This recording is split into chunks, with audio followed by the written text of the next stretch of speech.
In P2, determine the component vector of this polynomial relative to the standard basis 1x x squared and the order basis c.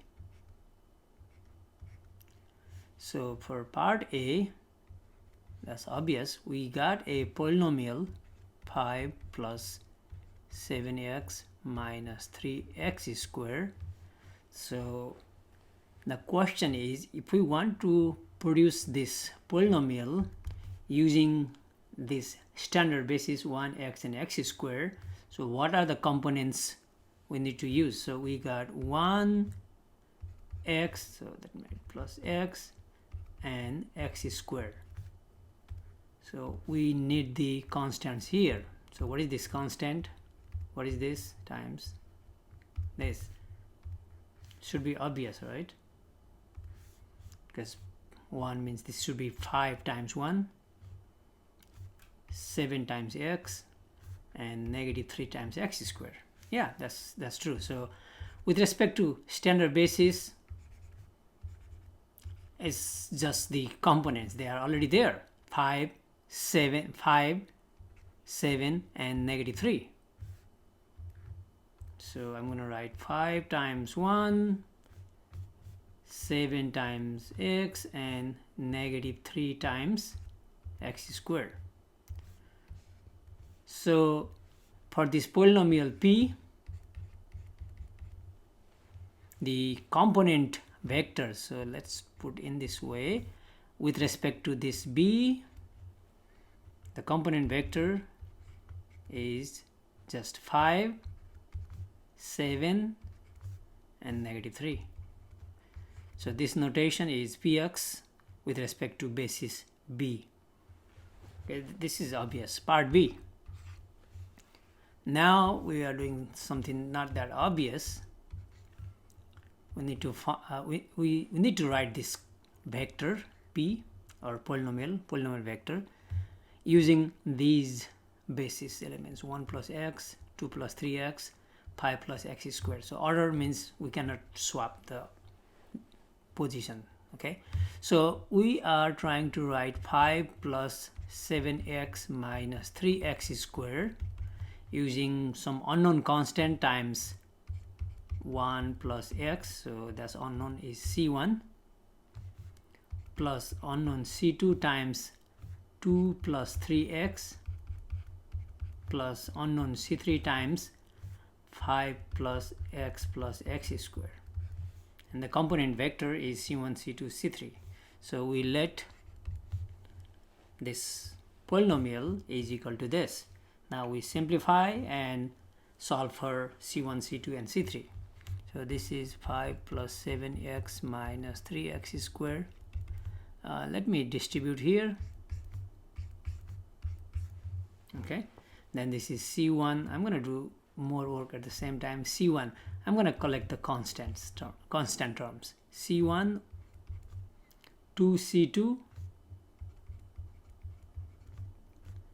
here 5c3 plus 5c3. And now I'm going to write the terms containing x. So c1x, so c1, 3c2x, so that's plus 3c2, and here is c3 x squared, so just c3. Okay, now we are saying the left hand polynomial is equal to, oh, I forgot one part, so I made a mistake here then. Okay, c3x. Okay, then with x squared. Okay, c3x squared, not bad, just c3x squared. c1x, c2, sorry, c1, 2c2 plus 5c3, that's here. With x, we got c1 plus 3c2 and c3, and x squared just one term, c3x squared. Now, since we are saying left hand side is equal to right hand side, that means 5 must equal to this constant, 7 must be this constant, because 7x should be this x, and negative 3 must be c3. Okay, let's solve this. So this implies as we saw here, negative 3 equals C3. So one of the components is here. C3 is negative 3. And now from the first, 5 equals C1 plus 2C2 plus 5C3 equals 5.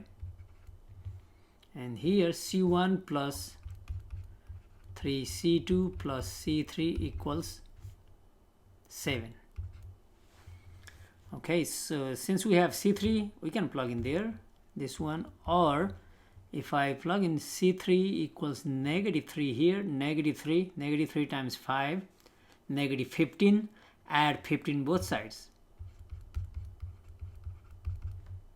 5 plus 15, 20. Here C3 is negative 3, so add 3 to the both sides. We get C1 plus 3C2 equals 7 plus 3, 10. Now we need to solve this system of linear equations, okay, and get C1 and C2. And it should be, I mean, you can use any methods you've learned, a method of elimination or method of substitution, anything works. So here is C1 and C1. I want to subtract second equation from first.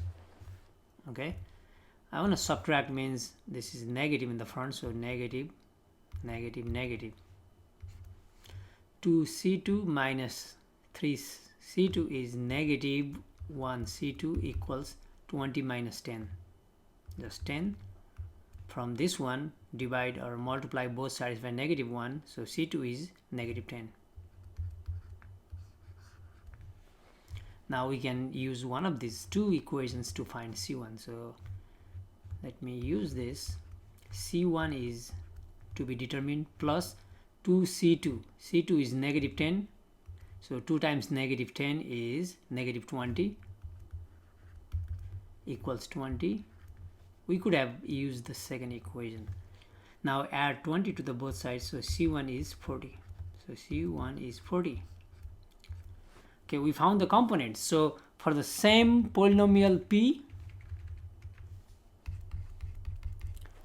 the component vectors with respect to the basis C is C1, C2, C3, okay, order. So C1 is 40, negative 10, and negative 3. Okay, all that means if we plug in, if we leave 40 here, negative 10, and negative 3, and simplify, we're gonna get this. Okay, final.